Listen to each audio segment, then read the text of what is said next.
Broadcasting all over the world at urbanbroadcastmedia.com, delivering love and inspiration 24/7. This is UBM Praise. The following show is paid programming and does not necessarily express the views and opinions of Urban Broadcast Media and its subsidiaries. Thank you for listening to UBM Praise. Let's go. Sir Walter Jones. Who is it? Sir Walter Jones. What's his name? Sir Walter Jones. Whose show is this? Sir Walter Jones. Who is it? Sir Walter Jones. Say it again. Sir Walter Jones. Who you with? Sir Walter Jones. One more again. Sir Walter Jones. The Sir Walter Jones Show. Co-host Alvin Carter. We are a Christian talk show in where we tackle all the hot topics in a believer's walk. That's right. Wednesday is Music Business Night. We feature new and old artists. We talk about the music ministry in churches, choirs, musicians, music directors, etc. And we talk about publishing, record deals, ASCAP, etc. Sir Walter Jones. Who is it? Sir Walter Jones. What's his name? Sir Walter Jones. Whose show is this? Sir Walter Jones. Who is it? Sir Walter Jones. Say it again. Hello, everybody. Hello, everybody. Say it again. Sir Walter Jones. That's me. This is the Sir Walter Jones Show. My name is Sir Walter Jones. That's what they affectionately call me. I got a whole lot of names in my belt. And on my birth certificate, it says Ward. W-A-R-D, Ward. That is my name. That was my birth name. Because I was named after Ward of Leave It to Beaver, Ward Cleaver. Yeah, and my mom or my dad, I get conflicting stories on who called me Ward. All I know is, somebody say the Bible is right and somebody's wrong. Well, somebody done inserted some stories in there. Somebody told me my mom was in love with the Ward Cleaver or Leave the Beaver, and then oh no! Yeah. Then my grandmother walked in the room and she saved the day. She saved the day. Yeah, and she named me Walter after my uncle, which is her brother, my great uncle, and he was a wonderful man of God. He was in the armed forces. He was a chaplain in the armed forces, and he was also he was a songwriter, musician, just like me, on and on. And so I thank God for that name. Walter means leader, and that's who I be's, leader. We thank God it's Wednesday. It's Music Business Night. It's the Music Business Night, and we choose Wednesdays for that day to talk about music ministry and business, and all of you out there who are interested in knowing what to do with your gift, your talent. Okay, you know what? Since I said that, Alvin C. Carter. Yes, sir. Don't ask me how I got my name. They're not interested in your name. Gift and talent. Oh, gosh, that's a good... Yeah. Is there a difference between a gift and a talent, Alvin? Keep it real, Carter. I think so. Okay. Explain to the people what the difference is, if you think so. Both can be synonymous in the sense of reflecting an ability, but a gift is something that's been especially given and designed for you. Okay.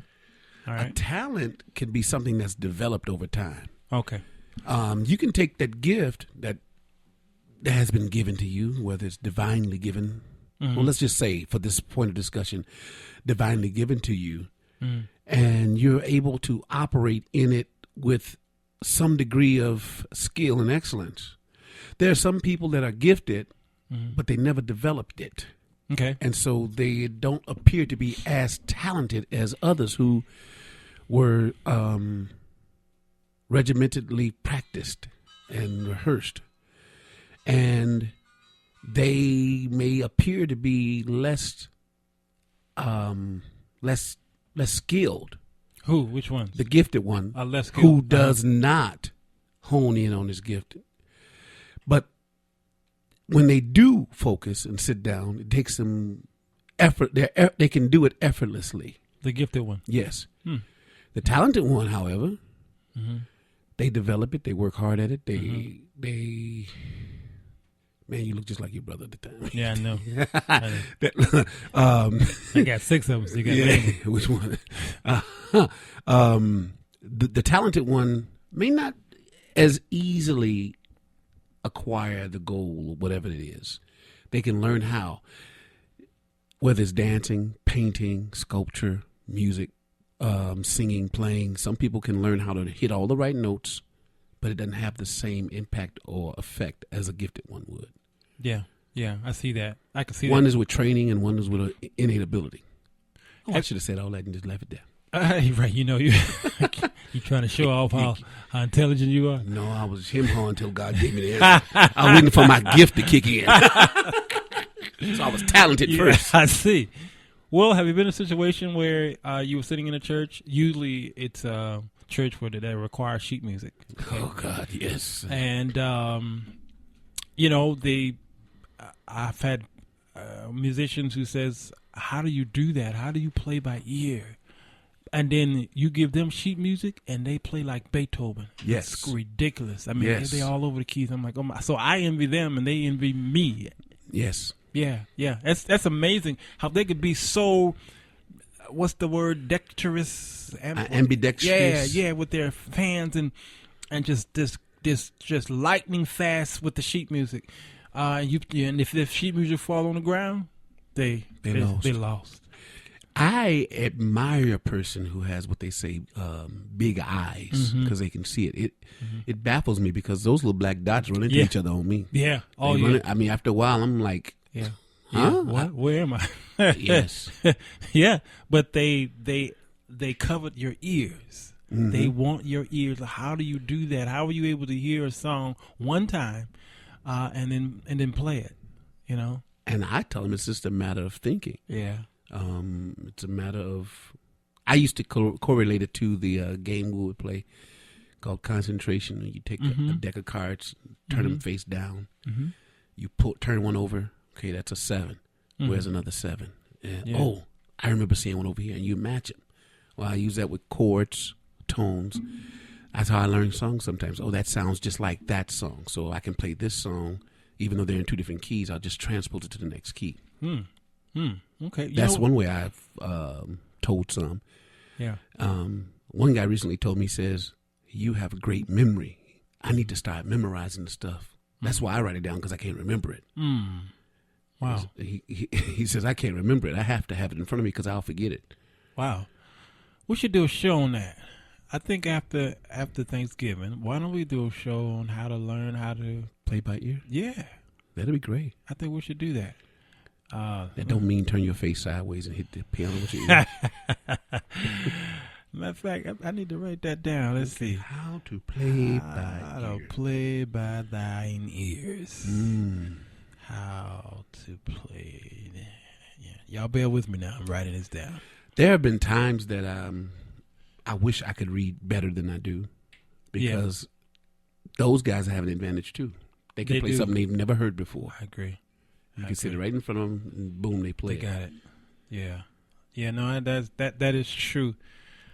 I taught myself how to read music, at least read keyboard music, piano music. I learned how to read music in high school, but it was all woodwinds, okay. Yeah. But piano, I had to teach myself, so I'm slow doing it. So I do, I do now there are different charts that we read. Yes, we got I cheat. I use the guitar charts. The guitar charts, and sometimes we use the Nashville system, the numbering system. Yes. Or whichever works for you.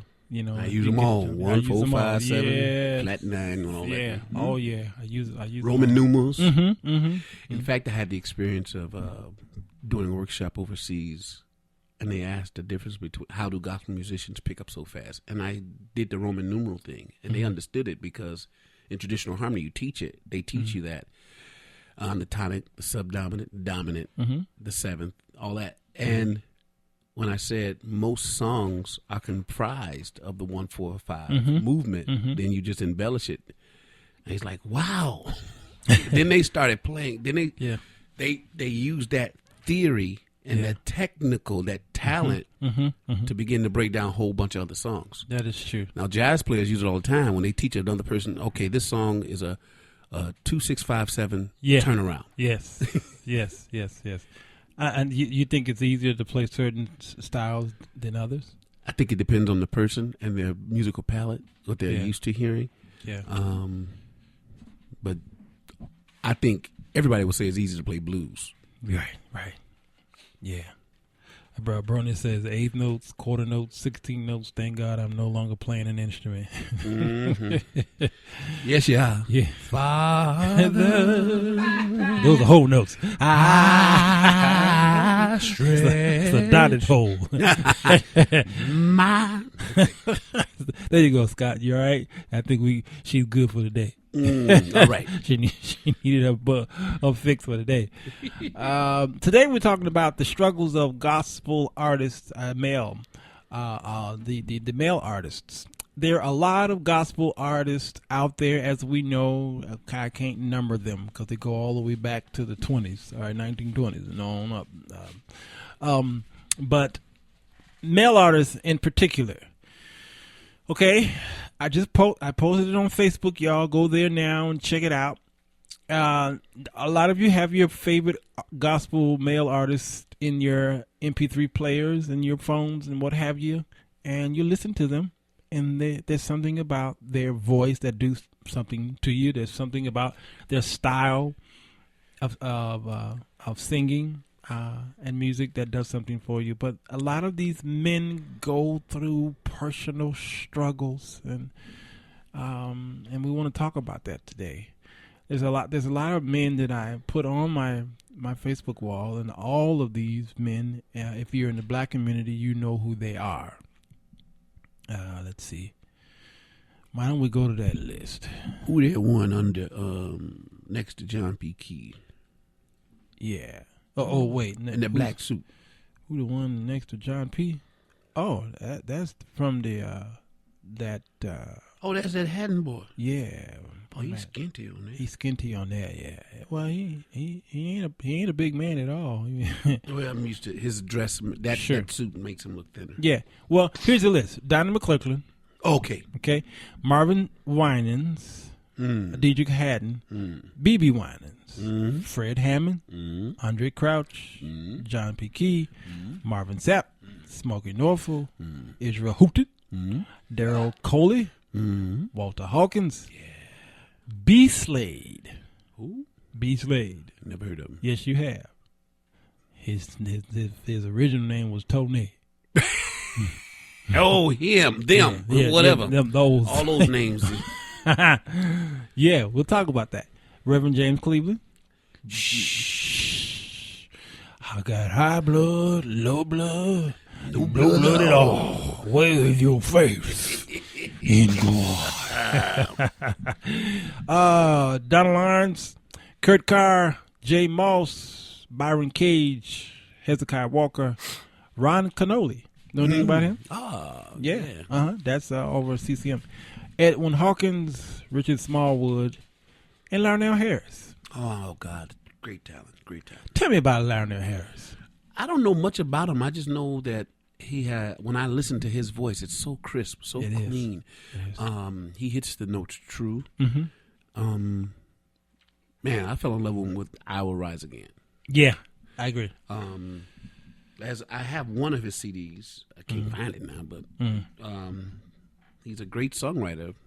Yeah. But he's not really well appreciated in the gospel arena, more so on the CCM side. No, he's not, because he hung around at the CC side so long. You know, you can abandon a certain genre and they won't welcome you over. Jesse Dixon, he wrote a lot of great gospel hits, but he was more supported there. So he went where he was celebrated, not where he was tolerated. That is true. Oh, and also it's depending on the style that your CDs are full of CCM, then that's where the people will place you. Your live venues, you're not going to be invited to those. Right. Look at CeCe Winans. Okay, when she was with BB, she was on this side. Yes. Okay. Then when she did something about presence. Alone in His Presence. Which was, I think, to me, is her best work. It's her first time launching out. A beautiful song. Beautiful songs of passion. And it's beautiful. Now you talking about Alone is Present. That's not her first. Her first work is. She says she opens up with "I'm CC." Yeah, that's that it. is Alone is Present. Yeah, that is it. That's the it. My bad. But that's not her first work. Because it opens up with a medley. Yeah. That's not her first work. That's right. So she went over there. Now she's over there. Yeah. And that gospel that we have the Stellas and they have the doves. And she gets the doves every year. All right. Yeah, that's her home. I think but isn't it the same as American Bandstand and Soul Train because they mostly had their white artists and every now and then blacks. There you go. With us, we were a little more closed to the white artists coming on, unless it was she dead now. Tina Marie. Hall and Oates. That's right. KC and the Sunshine Band. Yeah. And then Average White Band. That's right. Them the only white folks I think I've ever seen. The Doobie Brothers. Doobie Brothers came on. That's right. Brothers. That's right. Yeah. Yeah. Oh yeah, man. Yeah.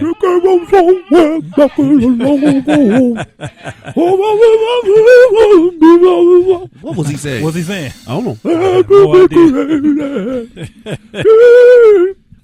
Okay. So yeah, you got to learn to turn him down because he don't know. Sorry. He's a musician. He still don't know what. He still don't understand. First y'all say get up on it, they say back up on it. Make up your mind. You talking about radio, right? Yeah. Okay, good. The mic. The auditory microphone. The auditory microphone. Yeah. Listen, we are excited. We have our special guest who's here in the room, who is not a newcomer to the business. He is someone, especially in Illinois, who we all know, who we all love. It's family. His entire family is very gifted, very talented. Yes. There was a wonderful sense of humility that's in this young man, and I just had to get him on the show. I've been trying to get him for a while, but he's a workaholic. You can see he looked tired. I look at him. Everybody take a good look at him. Everybody. Can't y'all see? Can't you see? Use your ears. He just got through fighting all that Chicago traffic. Oh, I understand, man. I do. Everybody, this is Fred Dubose. Praise God. Bless your hearts. Bless you. Yes, sir. Thank y'all for having me. God man, bless you. Thank you for being here. Man, how do you say your last name? Dubose. Okay, now you know the other translation. What is it? Dubois. Dubois. You got all type of. Now you come from a talented family, right? Okay, yes, sir. Who else in your family that we may know of? That you may know of. I'm sure everybody knows Cliff. Cliff Dubose. Cliff Dubose. Yeah. All in the music industry. I'm known as, who are you? Cliff, brother. Cliff's brother. Oh, okay. Cliff brother. Yeah. Like Stepman. Okay. He's Mr. Oprah, right? Yeah. Mr. Winfrey. Yeah. But you've been holding down your own for a while. I've attended several of your concerts and the things that you do. Bless you, I'm one of them silent supporters. Yeah, I sit in the back and I'll check him out and then I'll sneak out the back door. Mm-hmm. We're talking about the struggles of male artists. Mm-hmm. Okay. And you've been a minister, and you've seen some things upcoming into your career. Mm-hmm. I know you have. So let's chat. Okay. Yeah. Make yourself comfortable. I would offer you some coffee, but I ain't got none. I'm good. Okay, good. Because I sure ain't got none. Yes, now you're coming up. Now, how many siblings are there? There are 6 boys. 6 boys. No girls. How did that happen, man? Wow. How in the world did that happen? Yes, 6 boys, indeed. 1. Okay, so now the ones that are really the ones who are really out there musically is you and your brother, pretty much.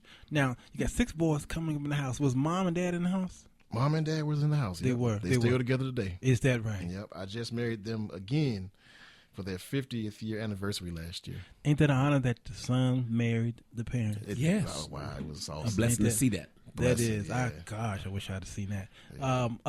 Okay, so was it your parents musically gifted? Oh yes. Okay. Oh, yes. Yeah. I get my baritone voice from my mom. And I get my high voice from my daddy. What's that country song? Daddy sing bass, mama sing tenor. Me and little brother Joe and right in there. Oh, I got to check that one out now. Yes, check it out, man. Check it out. No, that's great. Now, was your father a musician? My father wasn't a musician. No. Okay. He was just the singer. That's music. Yeah. It's an instrument. Yeah. Definitely. Yeah. Now you come up with what denomination is it? Was you come up Baptist, Kojic? We were raised in the non-denominational church, but because we sang, we were always in Church of God in Christ. Is that right? That stimulated to going to Baptist churches. Sure. I got a family-in-law that's Baptist, and all that good stuff. So, yeah. One God, one Lord, one faith. There you go. Baptist. Love it. Love it already. Now, are you a musician? Yes. Now, you play what? I play drums, and I'm learning the bass. The bass guitar. Now, why you chose bass? Whenever I'm in the studio, I always hum the notes out, and say, "Okay, you play this, you play that," but I always start with the bass. I see. Every studio I've ever went to, they would always give me a bass and say, "Okay, just play it. We'll follow you." Wow. And I could never play. Wow. But they said, hey, you can always hum the notes. So That's right. you need to be playing something. That's right. Do something with this gift that you got. Anyway, make a long story short, I started playing, like about 2 years ago. And okay. I'm getting there. Still struggling a little bit. But, Who would be someone that you're learning from? That I'm learning from? Wow. A few people. Yeah. The late David Brooks, Mrs. Tracy Baker. Great talent. Oh yeah.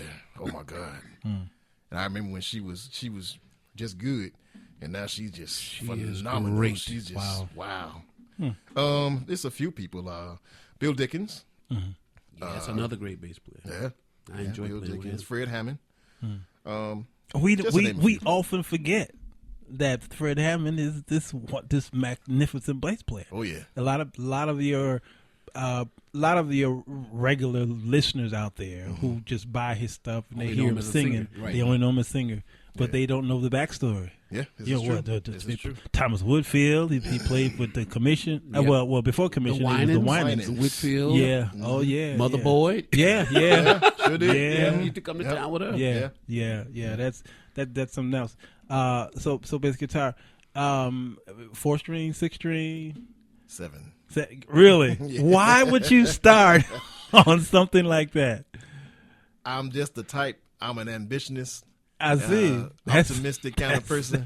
I saw it. I said, I gotta have it. It's coming home. It's sitting at home right now. Wow. I'm trying, but hey, so you bought one. Okay. What's this brand?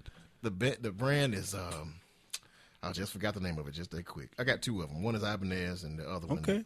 I forgot the name of it. So why you decided not keyboard? We got 3 keyboard players in the family. He wanted to be different. Oh yeah, definitely. Yeah, that's the same with me. It's 9 of us. Oh yeah, really? Right. But I'm the only one that really delve in the keyboard and organ or what have you. And my brother David, who lives in Atlanta, he plays organ, but he prefers not to. But the rest of them family, guitar, Lawrence and Lil Rod and the rest of them, Paul. It's all strings, it's all bass and lead guitar. So I guess I can feel you, right? Because it's like that keyboard was sitting in the corner and nobody's playing it, and I'm like, you know what, I'm gonna pick this thing out. But I started playing, and as we get to this whole struggle, in high school I saw the piano there, and no one was playing it. But when someone got on it, if a guy got on the piano, all the girls came around the piano. I was attracted to that fame that whoever said the piano, the girls are coming. Yeah. So I said, teach me this. You sound like Simon. Yes. You sound like Israel, too. Oh, yeah. Israel said, he did? He said once he started playing the guitar, that's when the girls started showing up. So, yeah. My pastor, Bishop Carlos Moody, said the same thing. Said I would sit there and start playing. He played with E.R. Allen. And he said all the women would just come around. He said, well, I guess I must have something, you know. And so I wanted that. And you got to be careful what you ask for. Oh, my God. Because then you couldn't stop them from coming around. You know, and that doesn't mean that it stopped today because I'm up in age. You know, it's just the older ones are coming around, you know. Back then. Cookies. Right. Check the expiration. So you started. Now you're a songwriter. Do you remember your first song? My first song? Wow. My first song, I sure do. It was Hold Your Head Up and Walk On Through the Storm. Be a witness, walk on through the storm. God is able, walk on through the storm. The storm is not over. Excuse me. After which the song called for the testimony of somebody who had tuberculosis. Someone came to his house and said, if you surrender tonight, God will heal your body. And he got tired, lifted his hands, said, Lord, I'm sorry. Please forgive me. I surrender right now. Save me, Lord, all that good stuff. And the next morning, he was healed completely. Wow. Excuse me. Where were you at when it happened? I was at my home church. Oh, you was at church. Okay. 43rd and King Drive, God's House for All Nations. Yes. No, I thought you said you were at, guy came by the house. I thought you said that. That was in the song. Yeah. Because we had a discussion once about the efficaciousness of altar call. Okay. And is God limited to just moving in the church? In the church. So I was going to say that. Look at that. Yeah. One more notch. One more notch.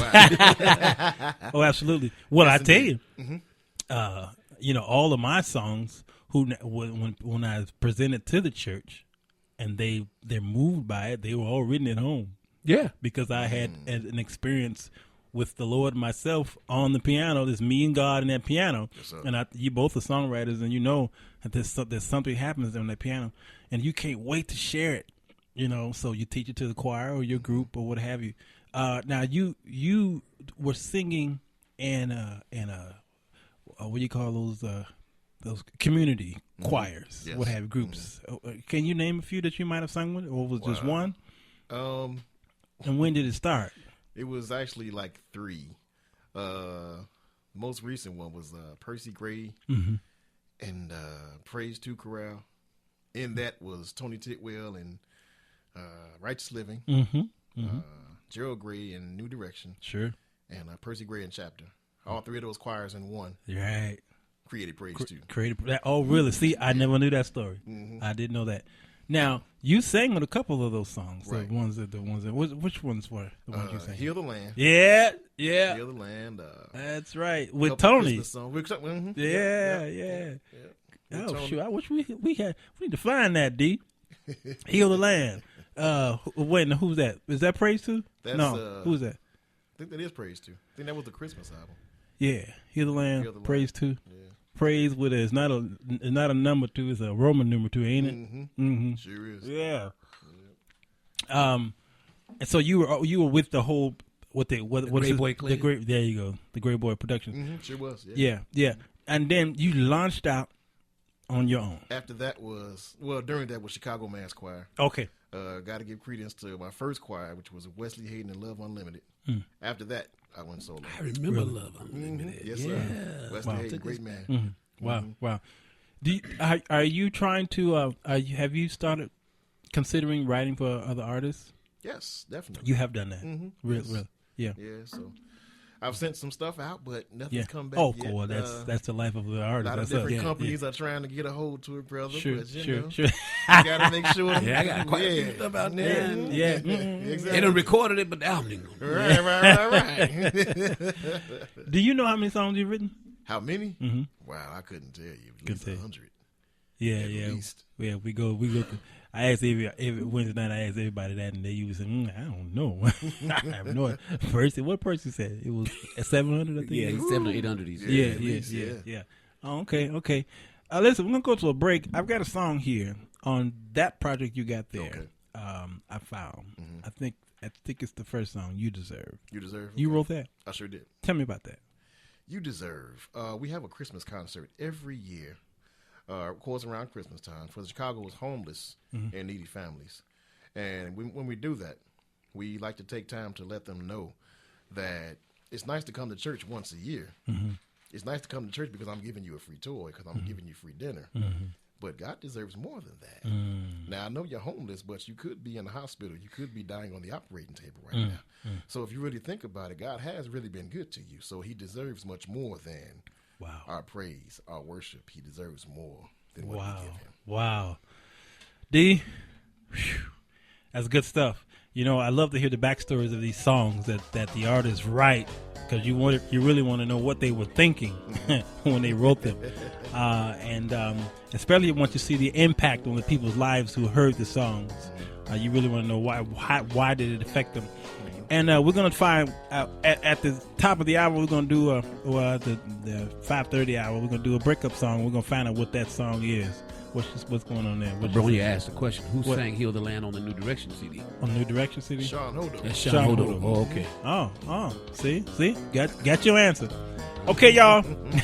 This is Fred Dubose. You Deserve on the Sir Walter Jones Show.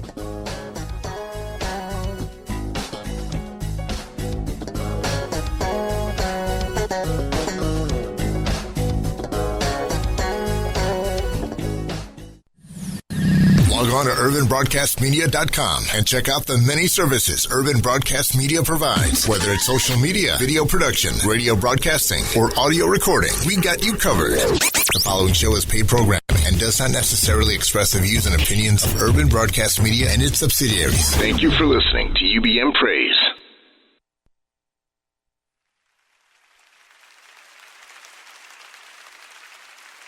You deserve much more than I can give you. You deserve much more than a holiday. You deserve much more. My all belongs to you. You deserve much more. My worship, my praise belongs to you. From last Christmas down through the year, I've gotten out of line what was on my mind. While you stayed in love with a man of iniquity, with tears in my eyes, can I say what's on my heart? You deserve much more. You deserve much more. You deserve much more. My all. You deserve much more. My worship, my praise. I let my situation get the best of me. Return back to my sin. I know your heart was grieved, but here I am again with a contrite spirit and with a broken heart. I lift my hands. I know I don't deserve for you to take me back, but you do time and time again.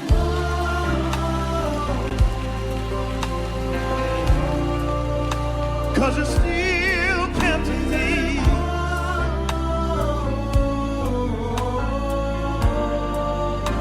And you kept my children.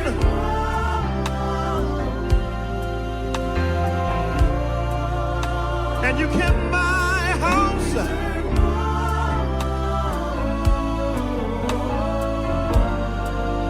And you kept my home. Oh, I don't deserve your mercy.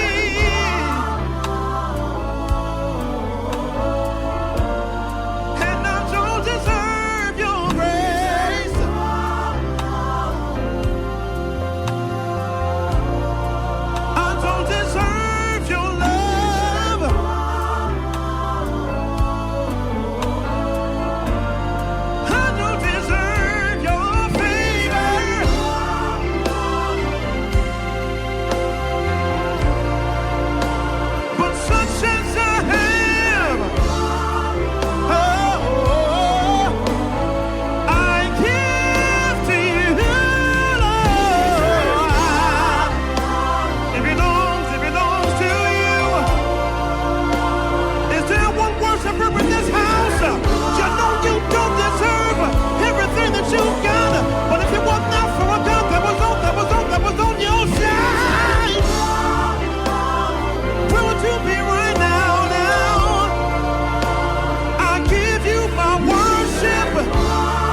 Sir Walter Jones. Who is it? Sir Walter Jones. What's his name? Sir Walter Jones. Whose show is this? Sir Walter Jones. Who is it? Sir Walter Jones. Say it again. Sir Walter Jones. Who you with? Sir Walter Jones. One more again. Sir Walter Jones. The Sir Walter Jones Show. Co-host Alvin Carter. We are a Christian talk show in where we tackle all the hot topics in a believer's walk. That's right. Wednesday is Music Business Night. We feature new and old artists. We talk about the music ministry in churches, choirs, musicians, music directors, etc. And we talk about publishing, record deals, ASCAP, etc. Sir Walter Jones. Who is it? Sir Walter Jones. What's his name? Sir Walter Jones. Whose show is this? Sir Walter Jones. Hello. Say it again. Whose show is this? Sir Walter Jones. There you go. Now let me pass y'all the bill. Hey man, listen, we've got Fred Dubose here. Hey. I enjoyed that song, man. You deserve. God, and there's something about the message in the song. Amen. Instead of going bloop, bloop, bloop, bloop, everybody say, hey, oh. Okay, give me a message, please. I'm ready. Right, amen. Yeah.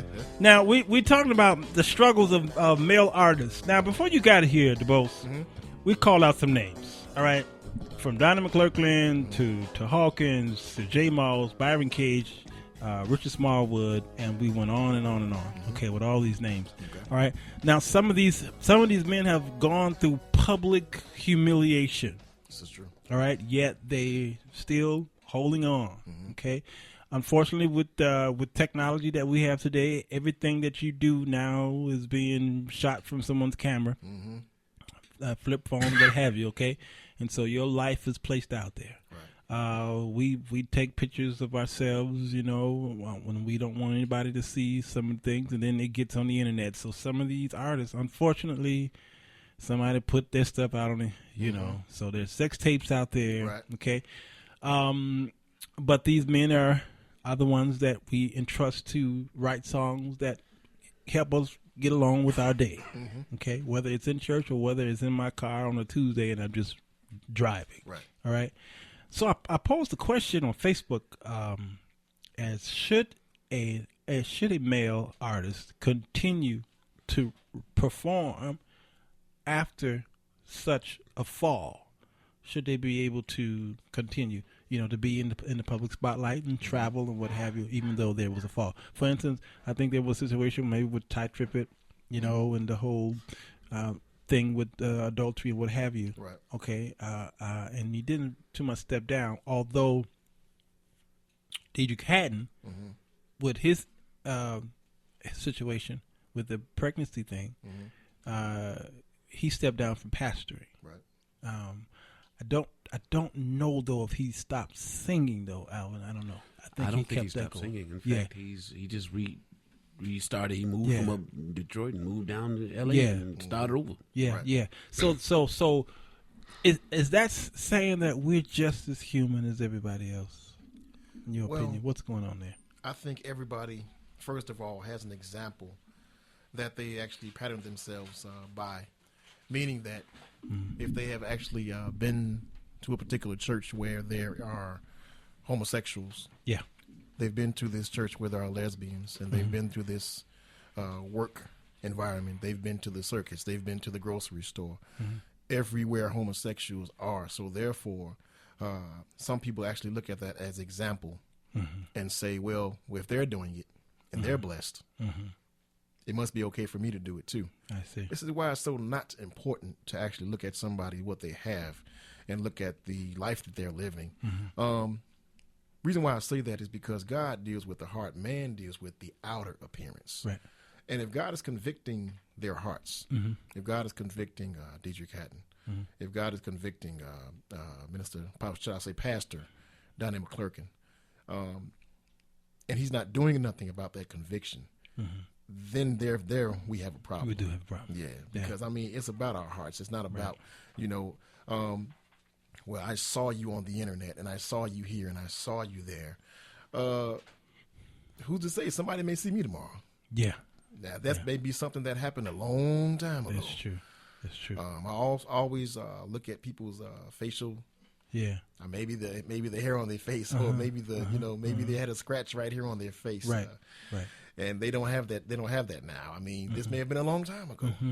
Who are we to cast the first stone? Sure. And say, well, if you're doing that, I can't buy your CD. No, it's not about them. It's about the heart. And God may have had them to release that song to get to your heart, because all of us are going through something in life. Sure. And in us going through something, we have to understand that our heart has to go through that particular thing right. Now, that's for the song that God may have sent through Boo Boo the Fool. Sure. And if Boo Boo the Fool write the song that God tells him to reach our heart to get us through that particular thing, then guess what? We have to accept it. Yeah. So that you're saying that there's a message in everybody. Yes. And God could choose whomever to give that message to. If he can use a donkey, he definitely can use anybody he feels like using. using. Anything, Lord, you can use me.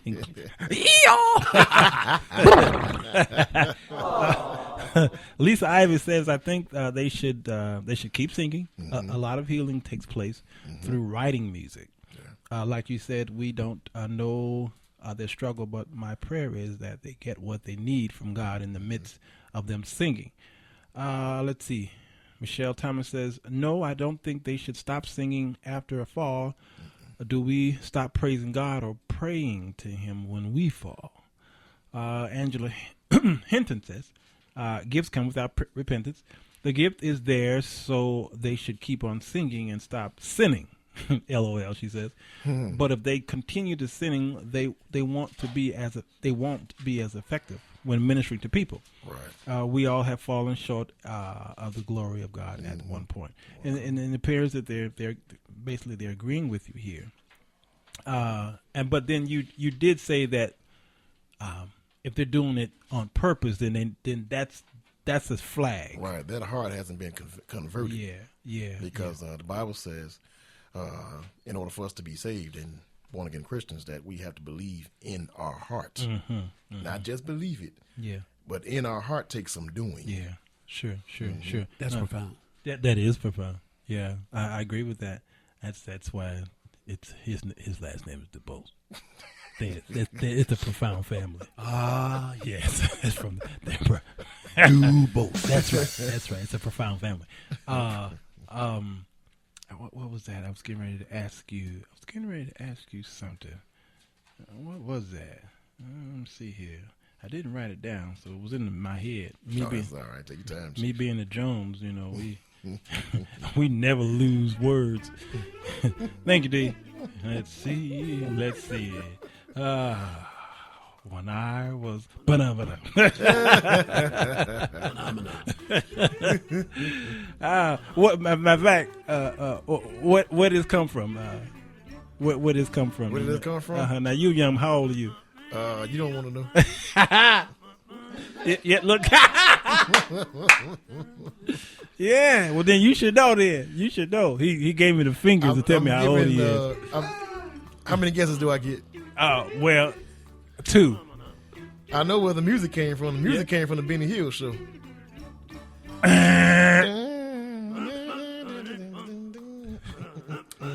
Benny Hill did use it. Oh, and a sack piece of it. Oh, but okay, this is not from Benny Hill. Yeah, I don't know then. You got me. Alvin? It started in 1969. Oh, I wasn't here yet. The show started. Yeah, the show. It was a PBS show. Sure was. I wasn't here yet. And it's still on the air. It sure is. It's a kid's show. The Bozo? No. I don't know. He's raising holdings. They ain't had no teeth. That's Sesame Street. Sesame Street. It's Sesame Street. It was Sesame Really? Street. Yeah. Oh, okay. That's actually a hairy monster. Really? The big blue monster. Oh. Yeah. And I think they carried it over from there over to the Muppet Show. Yeah, the Muppets. Yeah. Too. Yeah, Okay. They did. Wow. You think that the hardest struggle that a man go through creates his best work as far as song is concerned? I think we first need to understand what is his hardest struggle. Yeah. Wow. His hardest struggle is not any addiction. His hardest struggle is not anything except for humility. How many people do we know that's actually not going to say, I'm sorry? Even actually when we on the expressway, as I was on the way here, people just didn't want to let me over in my little black car. Ain't that something? And I mean, come on now. That drives me crazy. If we look at Jesus' biggest part of his ministry, it was humility. Yeah, it was. He could have called thousands of angels down from heaven, right, and just took out everybody. That's true. But he knew he had to go through that. Right. And we as Christians, we have to understand. Should I say this? We as men, to answer your question, we have to understand what our struggle is. And once we understand what our struggle is, we can kind of battle the demon a little bit better. Yeah, that makes sense. Ty Tribbett said something very interesting about homosexuality. Okay, D, I think I got that file up there. He made a statement. It's only about 1 minute long, which kind of shook the gospel community when he said it. On one side says, well, he's right. It's okay. It's cool. And then the other side says, how dare you say that? Go ahead and play that if you got it.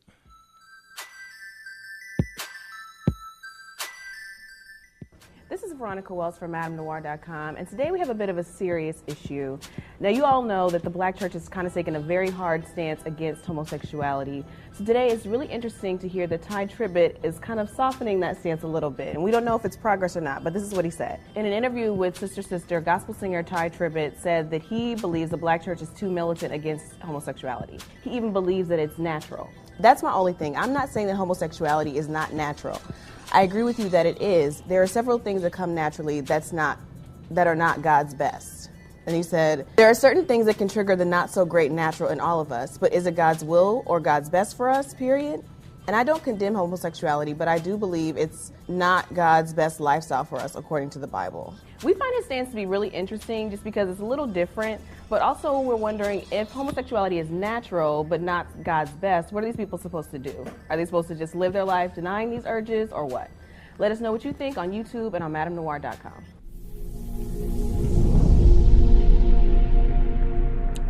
To say what? Yeah. So to say that it's natural but it's not God's best. So was that confusion or was that Confucius? What was that? Was it lukewarmness? I mean, what was he trying to say? Was he trying to cover something? Not so much in himself, but I mean, you know, that buying power that others, you know, usually a person who has a product, they careful what they say in public because they don't want the sales to drop. All right, so we in music we do the same thing, you know. So what do you think he's saying there? Actually, I feel like when we don't pass a test, history repeats itself. Yeah. Now, back in the old days, the men were in charge. Back in the days of the Jews and the Gentiles, the men were in charge. Women couldn't even say anything. Women didn't even have any possessions as far as the land. They had possessions, but they didn't have any say-so over the land. It was always, after the daddy died, the first son would get. If the first son was gone, the one after him would get. Same thing, I mean, here. We learned the lesson, but nobody gets to the point where, we have to understand that history is just repeating itself. It's a man-made thing. Men had back then. Men had to say so, and now people are having to say so, and it's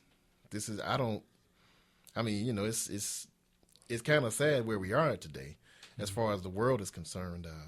We are a people that decides on what we want to do, and it gets to a point where nobody even feels like, okay, what does God the Creator have to say about this? It's us now. It's us, and no, we have to get to a point where we have to go back to the basics, which is the Bible, and see what it said, and wait on God. Sometimes God's not going to say nothing; He just wants us to wait. So that's my answer to the question.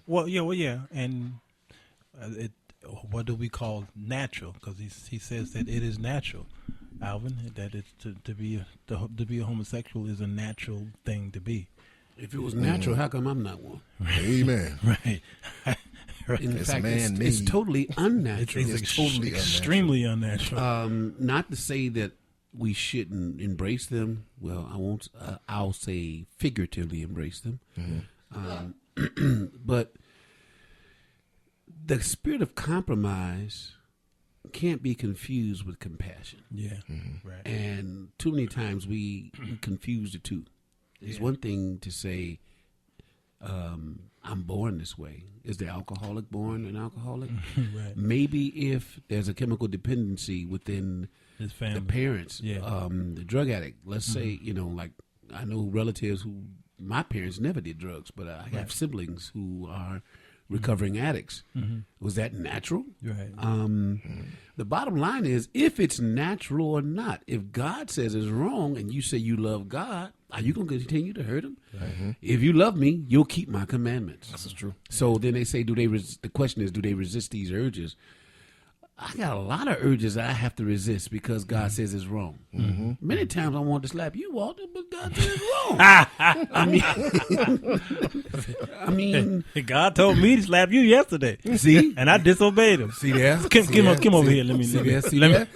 Now you need to repent. You're going to hell for not being obedient. That's not natural. So I'm be honest. I'm tired of the compromise. Yeah. For the sake of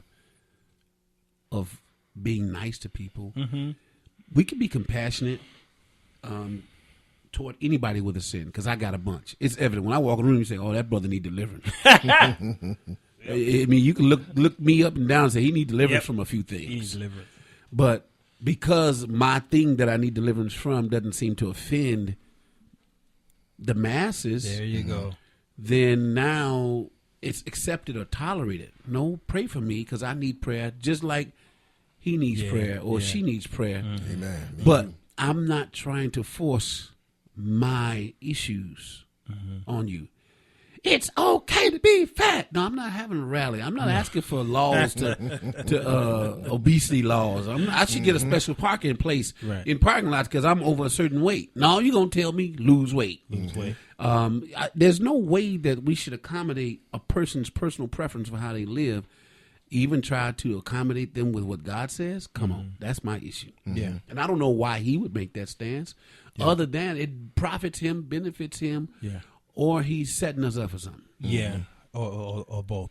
Absolutely. I'm thinking more stuff. Go ahead. I'm sorry. There's been a few times where God has gotten mad, and I mean, just to the point where he was like, It's a solid God. Right? Take the whole city out, take the whole nation out. Yeah. And the flood. But I think the point that the point that I'm driving at is the city of Sodom and Gomorrah. When I was talking about history repeating itself. Look around you. Watch the news sometimes. Sure. It's a demonic spirit when a child's going to take a gun and blow somebody away. Children are bringing guns to school, and we have to have security things at school for the babies now. Metal detectors. Yeah, metal detectors and these things. History is just repeating itself because we have not got the lesson right. We haven't passed the lesson. Yeah. And I'm sorry to say that it's going to keep on happening until people realize that God is God. Yeah, yeah. So the whole lawlessness is all around us. So as it pertains to these male gospel artists who are being scrutinized by the public always, okay, especially when you're single and a male artist. Are you single, by the way? Are you married? No. No. Okay. Okay. Now, do you have any children? Yes. You do? Oh, okay. You meet there's some little Duboses out there. Well, that's good. Are they following? They go follow your footsteps? Actually, yeah. Okay. They sing, and my son's a football player. My daughter's a singer and ballet dancer and all that good stuff. And oh wow! Yeah, she's following right along in the Dubose tradition. Sure. How old is she? She is 13, about to be 14. Oh wow! Yeah, that's good. That's good. Keeping it in the family. So you look at these men. Donnie, what is his name? McClurkin. Okay, who at one time, was gay, and he that's we all it's it. He was. Yeah, no, I'm not being funny. I thought he said his issue was he was molested, but he. Yeah, he was molested and he became gay. I thought I understood him to say he transferred his sin into women, and he was a whoremonger. No, he was okay. He was out. Well, he was in the closet, but he was a homosexual, and the Lord delivered him. He said the Lord, delivered him. But he did say this now, which is hard for some men to say. It's hard for them to be transparent. He said at times he had tendencies still. Okay, that's not easy for a man to say that, especially when you up there in Epsilon, and people start looking at you funny. Okay, so you got so I love his testimony because it's real. Right. He's real. But then you got someone who makes statements like what we just heard to try to cover over some things, which is very suspicious. Okay, and if you go to some of these guys' concerts, you'll see a lot of homosexuals at those concerts. Okay, a lot of them. So it's like, are you trying to cover for your base, your audience base, or what? And and then these men fall, and now it's like, what do we do? Do we go to hiding? Look at the whole thing with Bill Cosby now. We're hearing, wow, that's amazing. You hear the latest one that he's being accused of molesting Raven. Which so that's the day. Yeah, I saw it on Facebook. Right. And I've been watching the news for 24 hours, okay, and I haven't heard her name once on the news. So a lot of times you have to watch these websites. Yeah. But 15 or so other women have come forth, on that. Now he's like, what do I do? Do I keep acting? Matter of fact, they at Netflix or somebody just canceled them because of it. NBC, there you go. Wow. So this is an epidemic. I don't wish nobody. I think if you want to become a pastor, you need to rethink that thing. If you want to become a politician, you want to become the mayor or governor or the president of the United States, you about to get hit. They about to dig into everything you got. Oh, yeah. I remember when Reverend Meeks decided he wanted to run for office, I said to myself, bruh, you about to put your entire church under scrutiny.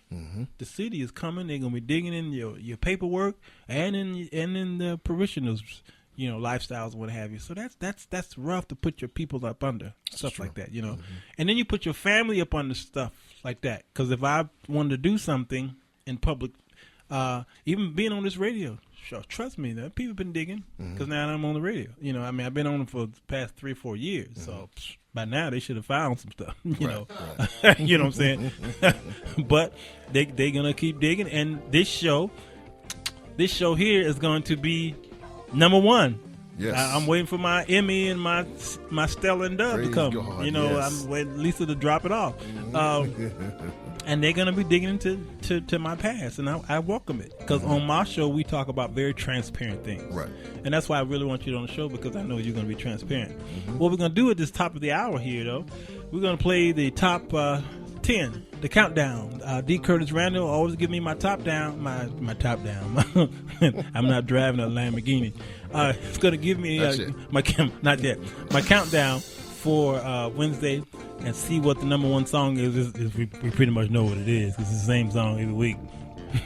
Okay, and then we'll come back. Jesus on the main. Jesus on the main, right. We'll talk a little bit more, and then we'll do the breakup song. This is the Sir Walter Jones Show.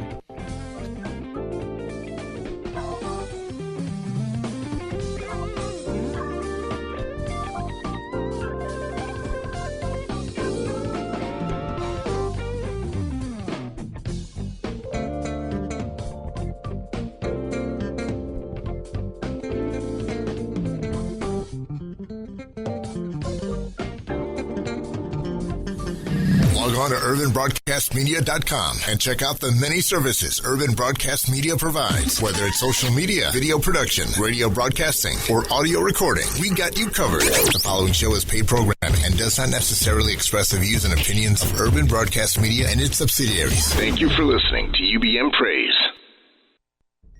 This is D. Curtis Randall with the Gospel Countdown Rewind. Here are this week's top 10 gospel hits as measured by Nielsen BDS. Number 10.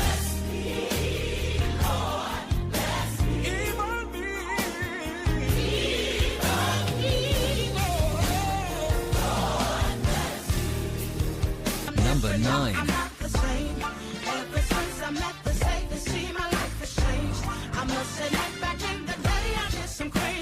Number 8.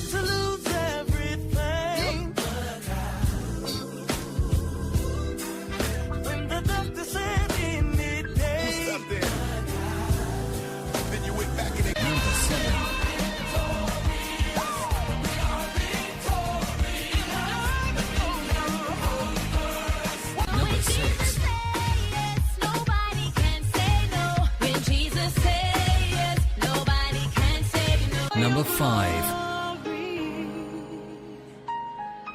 I will do anything. Number 4.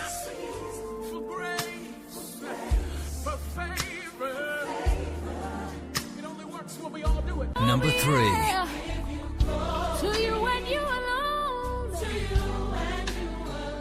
Number 2. Do you mind if I testify and tell you of the goodness of my Lord?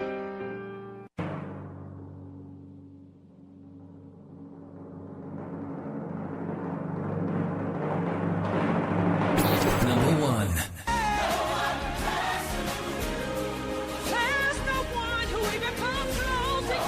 Join the Praise Posse and myself as we chart next week's top 10 and play the best in gospel music on the D. Curtis Randall Show, Saturdays at 5 p.m. Central on UBM Praise. For the Sir Walter Jones Show, I'm D. Curtis Randall. Let's go. Sir Walter Jones. Who is it? Sir Walter Jones. What's his name? Sir Walter Jones. Whose show is this? Sir Walter Jones. Who is it? Sir Walter Jones. Say it again. Sir Walter Jones. Who you with? Sir Walter Jones. One more again. Sir Walter Jones. The Sir Walter Jones Show. Co-host Alvin Carter. We are a Christian talk show in where we tackle all the hot topics in a believer's walk. Wednesday is Music Business Night. We feature new and old artists. We talk about the music ministry in churches, choirs, musicians, music directors, etc. And we talk about publishing, record deals, ASCAP, etc. Sir Walter Jones. Who is it? Sir Walter Jones. What's his name? Sir Walter Jones. Whose show is this? Sir Walter Jones. Who is it? Sir Walter Jones. Say it again. Say it again. Sir Walter Jones. Who you with? Sir Walter Jones. One more again. Sir Walter Jones. That's D's favorite part. This is the Sir Walter Jones Show, and we're here again Wednesday. It's Music Business Night, and at the 5 o'clock Central. If you're in New York, it's 6 o'clock. If you're on Spreaker, it could be any time of the day right now, because that's the recorded show. Now this usually at 5 o'clock, at the second hour of the show, we talk about the music business. We try to give y'all some insight.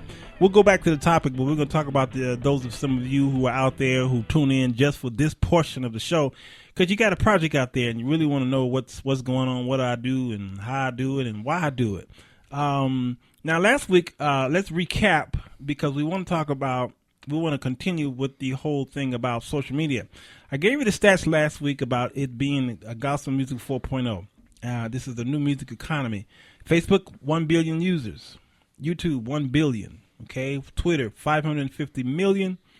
Google Plus, 400 million. Shocking with that MySpace. I know. And MySpace is 52 million. And so those of you, again, if you have gotten rid of your MySpace accounts, you need to sign back on. If you're trying to make any noise out there are 52 million people that you have thrown in the garbage. So go back and sign back on and keep it going. What happens is, what we do is we follow the majority of people. So a lot of us who are, I say 30, from 30 on up, we were on MySpace. And the young people just got tired of seeing mom and dad hanging out on MySpace, so they jumped ship. So a lot of them closed their accounts or just abandoned, and then they went over to Facebook. This was around 2007, 2008. I remember when it happened, and everybody was gone. They said Facebook is the way to go. And then what happens is those same people jumped over to Facebook and forgot about MySpace. Oh, no. Yeah, and that hung out on Facebook for a couple of years, and then young people, they said, "Oh God, mom and dad is following us," so they left Facebook and they hung out on Twitter. And what's that other one? Instagram. Yeah, there you go. D, that's his home. So they hung out on Instagram. Okay, but the social media sites that a lot of you never heard of are the ones that have millions of users on them every day. And we mentioned them last week. Go to the last week's show. For instance, Orkut is 51 million. That's every day. QZone, 37 million every single day. Flickr, 4.9 million every single day, and go there. Now, we also talked about how to develop your online strategy. It's about content, it's about interaction, and then it's about tactics. Those three, write it down. Content, interaction, and tactics. What's your content? Your content is your website, your mailing list, your blog, your YouTube, your SoundCloud, and all these other music hostings. Okay, that's all about your content. Make sure that's together. And then the second thing is under interactions. Okay, and your interactions is what I just mentioned with the social media: Facebook, Twitter, Google+, Pinterest, and all your bookmarking sites out there. Okay, and then the last category is called tactics. That's about branding. Next week we'll talk about the branding and your strategies and your measurements and what have you, to help you understand. Coca-Cola, that's their brand. You could say Coca-Cola in China, and they know what you're talking about. Go to Zimbabwe and say Coca-Cola, and they there you go. Coke. No Pepsi. They know. Hey man, I got some Zimbabwe people listening, man. Leave them alone. I wasn't speaking Zimbabwe. Okay. Ubuntu. No, not here. Oh, the steps of a successful online strategy. Number one, make your website your main online focus point. And I know a lot of you are on social media, but be on social media so that you can interact with people and take them off of social media and bring them over to your website. That's number one. Make sure that all your important information is curated there, and it's easy for site visitors to find you on your website. Number two, create accounts on the big four social media sites. I mentioned them: Facebook, Twitter, Google+, and YouTube. If you're a musician, artist, songwriter, record exec, what have you, and you're not on any of those sites, then there's a problem with you. You don't want to be seen. You can't be everywhere at once, okay? Even if you could, it would take so much time that you never have any time to make much music. You should be in the studio recording, which is what we're trying to avoid. But when you post on Facebook and then you leave and you're gone for 2 and 3 days and there's no interaction, the people know that, and they'll either ignore you or they will unfriend you. So a Facebook page, regardless of how you feel about Facebook, you still need a presence on it. If for no other reason than it's easy proximity to lots of potential new fans. If you're just starting out, you might want to start with a personal page instead of a fan page or a fan site. It can be embarrassing to have a fan page with only just a few followers, and a personal site is a way to gain some momentum before you make that leap. Okay, if you set up a fan page and you've been on there for 30 days, 60 days, and you still got 5 people there, and the people will say you abandoned that page. Twitter. Make sure you get a Twitter account. The people that dismiss Twitter are the ones that aren't aware of how to use it for production. It's extremely powerful for attracting new fans and keeping your current ones instantly informed. I'm checking Twitter all the time to see what's going on, what's trending in the music business. A YouTube channel. Get you a YouTube channel, okay? I just gave you the stats on how many people on YouTube. Videos are such a major part of any musician's life. Artists or bands' online presence, that you really need your own channel to exploit them successfully and to just get out there and do your thing. Google Plus, that's Google Plus, y'all, is not yet an absolute necessary network to participate in, but it's still growing and has a number of unique features that work particularly well for anyone in the music business. And then there's some other networks. I pointed out previously, there are a ton of other networks, and many of them might deserve your attention at some point.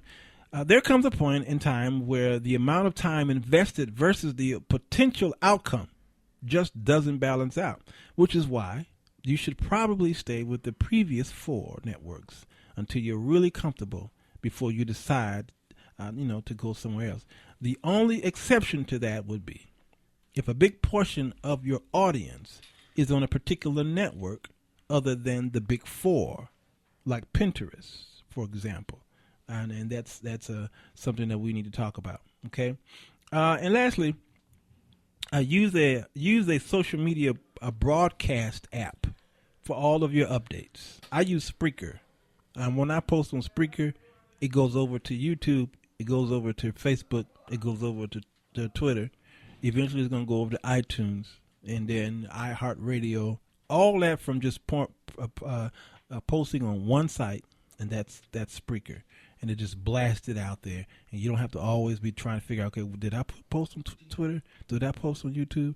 You know, and so I've got so many videos on YouTube that just hundreds of videos. It seemed like, and I'm like, did I put that up there? And I had to remember, oh yeah, I put it on Spreaker. Now there it is on YouTube, and people over there are responding, and I don't even know they're responding. So what I had to do is I had to tie in my email to YouTube so that I can get those responses, and so that I can respond back to them.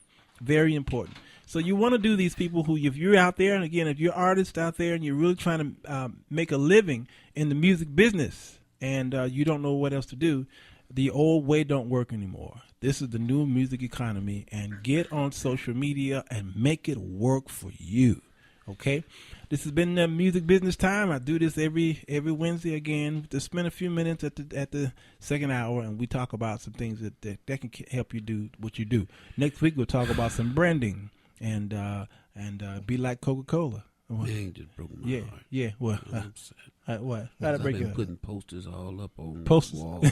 I've been going around, hitting the liquor store, Walgreens, and putting paper on the windshields out there. Putting flies in the windshield. Nope, don't work. I'm telling you, you were at my concert last year, okay? Yep. And I printed out some pluggers. I did, but I got a whole bunch of them still at the house because I didn't pass them out. I went on Facebook and made an event.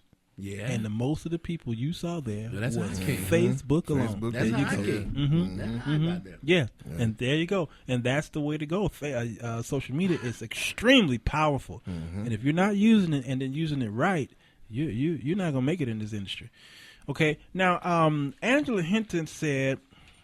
Was it Angela? No. I think Lisa Ivy says, I'm not listening in, but in so much you brought up about Ty Trippett, she says, she just realized one of his songs. She just realized on one of his songs, he said, come out of homosexuality. I remember that song. Yeah. Sure did. Mm-hmm. And now today he says it's a way of life. She says that's confusing. Yeah. Hinton said it's a business when these artists sing. They are performing and getting paid for the gift God blessed them with. Some artists are sorry when they mess up, and some are not. I'm sorry. I'm sorry. Yeah. And Brony said Coca-Cola is Jesus.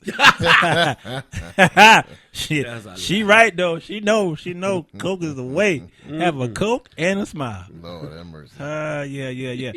Wrong song for Brony. For Brony, right? Wrong song. That's the wrong one. Father, give her cool. Oh man, yeah. So these men in gospel, they're struggling. They have issues now. James Fortune, I believe that's his name. Yep. All right. Recently, James Fortune back on the scene for abuse. So his Indian heritage came out. His Indian heritage. Why you say that? The tribe he's from. Oh, what tribe is he from? Slapaho. I'm not going to go there. I'm not. Please don't. I'm not. Kick a woman. Kick a woman. Oh, my. From the Kick a Woman tribe. Why am I joining in with you? Lord have mercy. Yeah, this is what I had to deal with every day, man.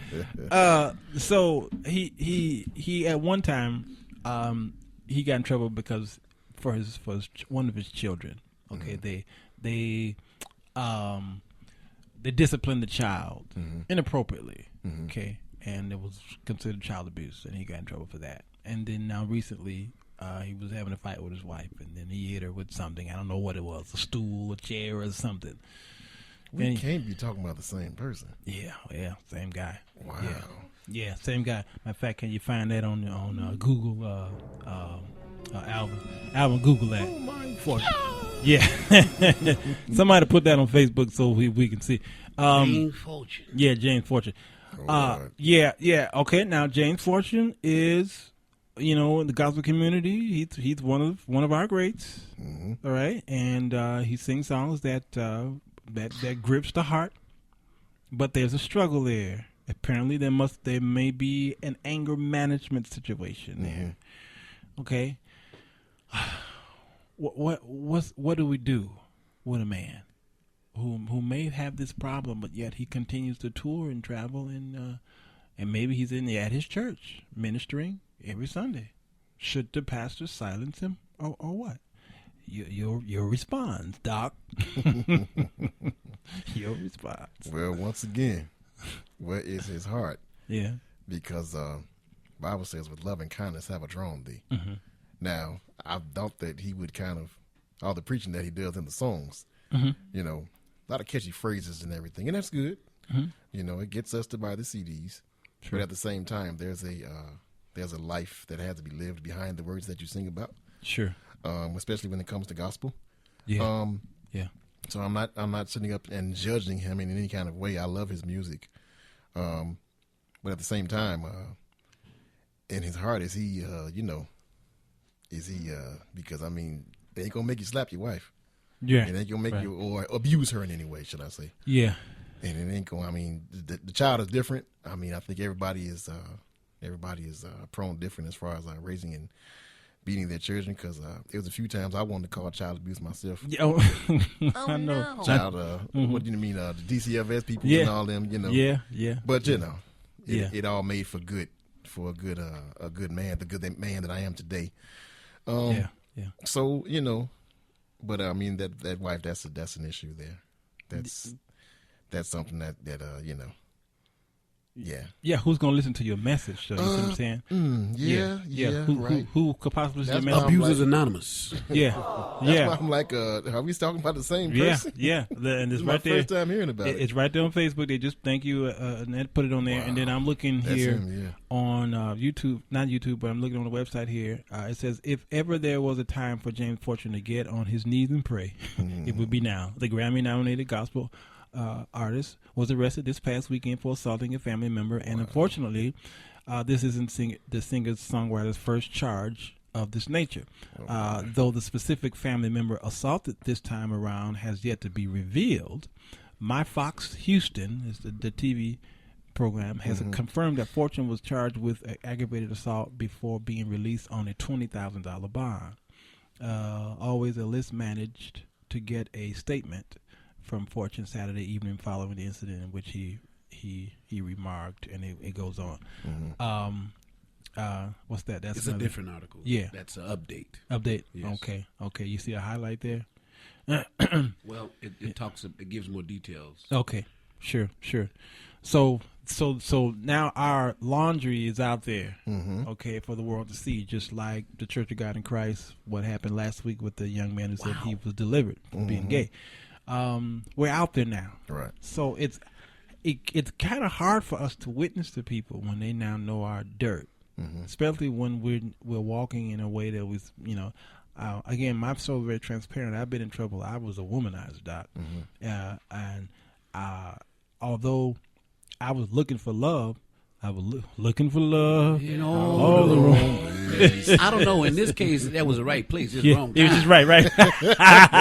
It was the right place. It was. You got right, wrong, and wrong. Right.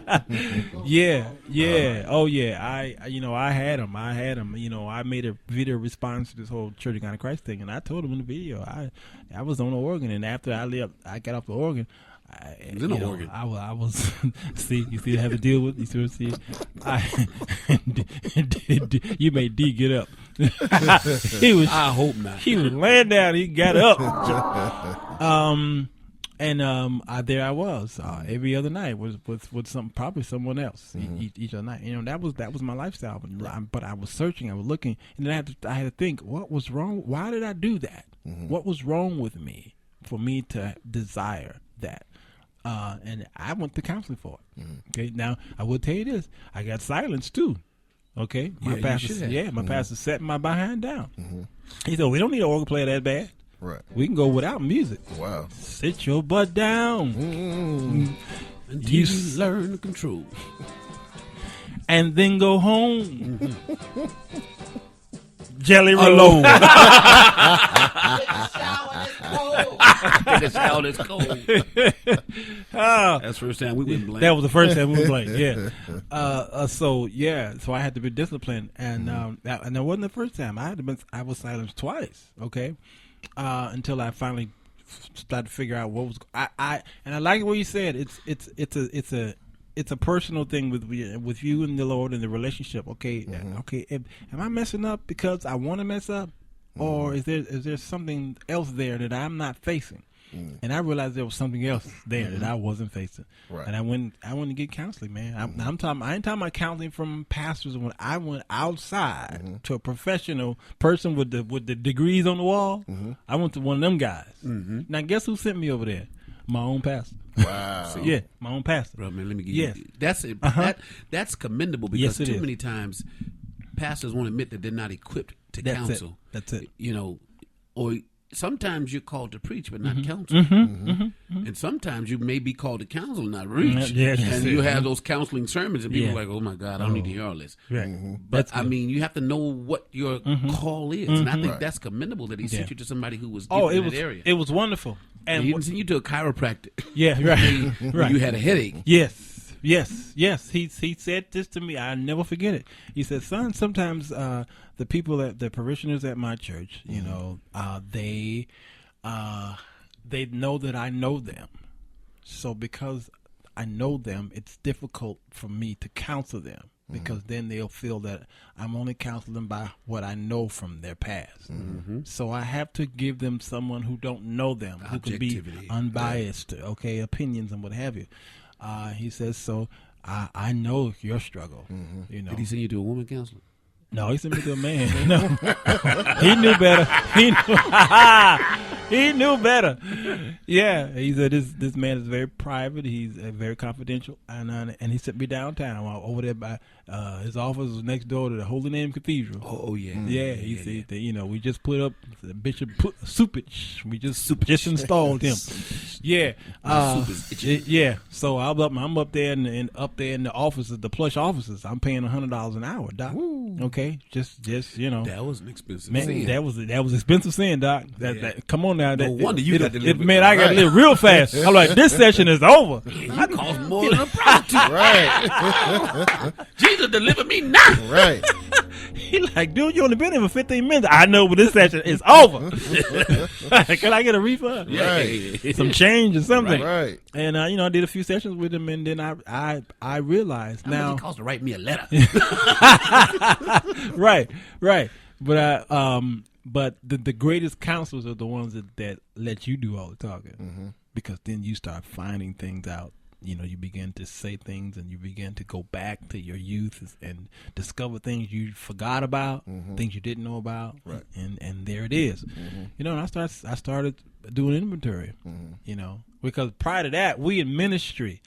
All the three of us, we're in ministry, and a lot of times when we feel that I'm good, y'all don't need to have no interventions, and y'all don't need to counsel me. I'm good. I'm in ministry. I'm on the stage, and everybody fall out when I sing or I preach.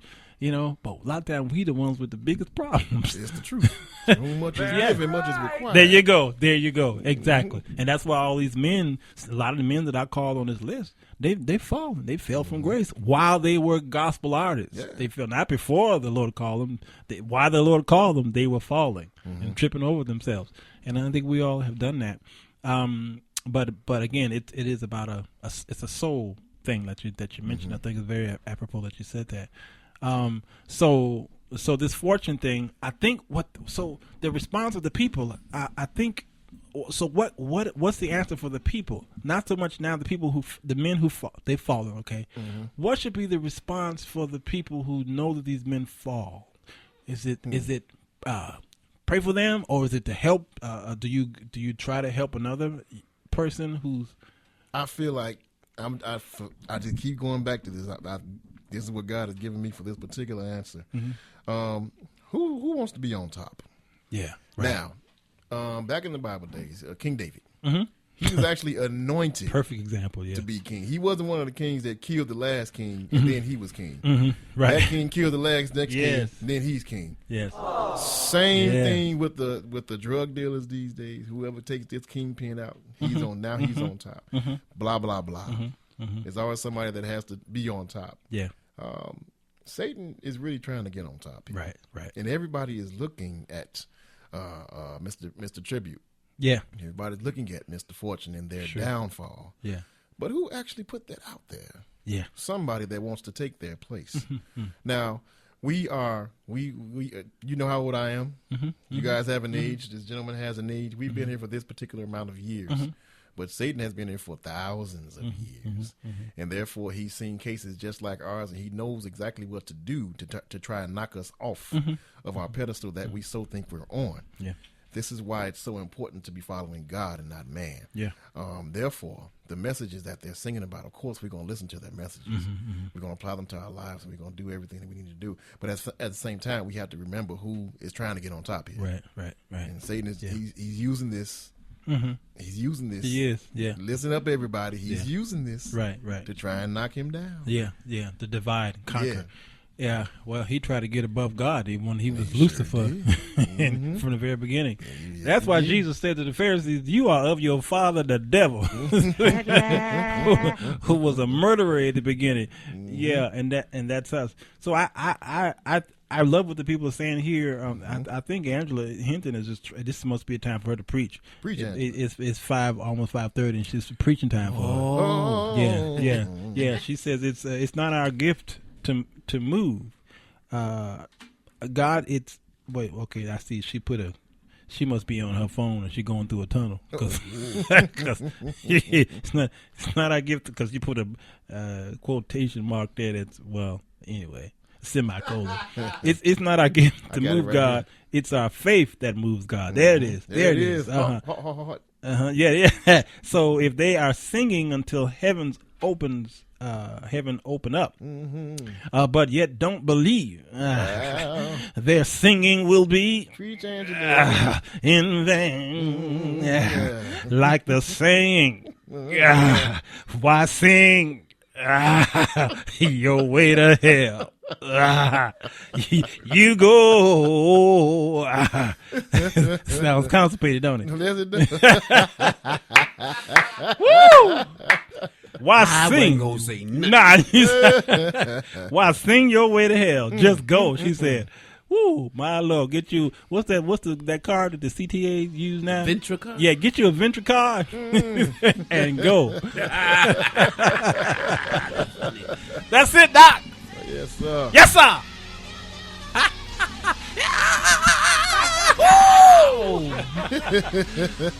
Woo! Y'all call in. I forget to get a phone number. I always do. 773-675-5906. 773-675-5906. Give us a call. And let us know what you're feeling about this subject. I hinted and already preached. We might as well raise an offering and go do doxology and go home. Go ahead on, Andy. Yes, sir. Listen. We got to get to another break and come back with Controversial Corner, and we're going to take one of Dubose's songs. This is my favorite part of Wednesday night, and we're going to do the breakup song. Okay, y'all hang out. We'll be right back.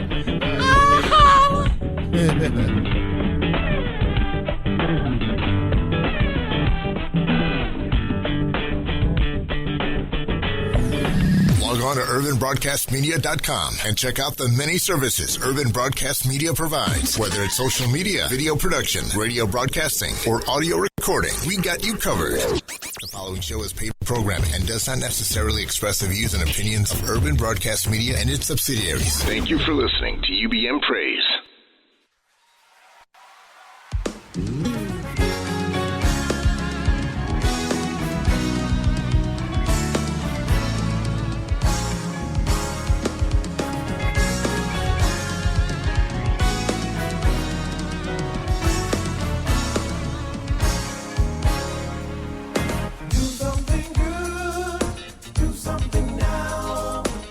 Something here in this holiday season.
sun in your smile and make my day.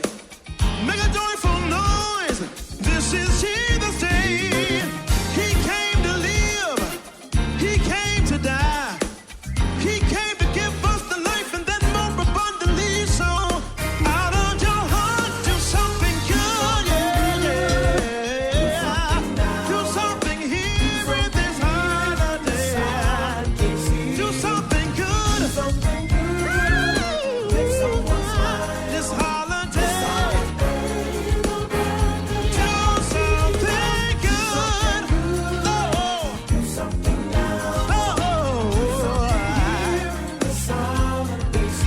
something good. Make somebody smile. This holiday. Everybody, right here, right now, open up your mouth and scream. Happy birthday. What's his name, y'all? Who died and delivered you? Who came and set you free? Yeah. I know him. Come the governmental be upon his shoulder. I came just to bless him. And I came just to lift him. And I came just to magnify him. Jesus. My horn and shield. My strong tower. My present help in the time of trouble. His name is Jesus. He's my mother. He'll be your father. Happy birthday. Merry Christmas, everybody. Thank y'all for supporting us. Thank y'all for coming. And thank you for buying the CD. God loves you and I do too. Merry Christmas, everybody. See y'all next year. Happy birthday, Jesus. We out. Let's go. Sir Walter Jones. Who is it? Sir Walter Jones. What's his name? Sir Walter Jones. Whose show is this? Sir Walter Jones. Who is it? Sir Walter Jones. Say it again. Sir Walter Jones. Who you with?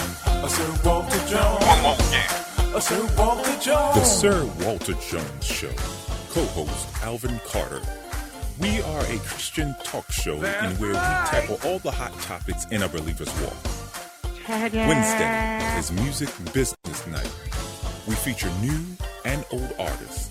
We talk about the music ministry in churches, choirs, musicians, music directors, etc. And we talk about publishing, record deals, ASCAP, etc. Sir Walter Jones. Who is it? Sir Walter Jones. What's his name? Sir Walter Jones. Whose show is this? Sir Walter Jones. Who is it?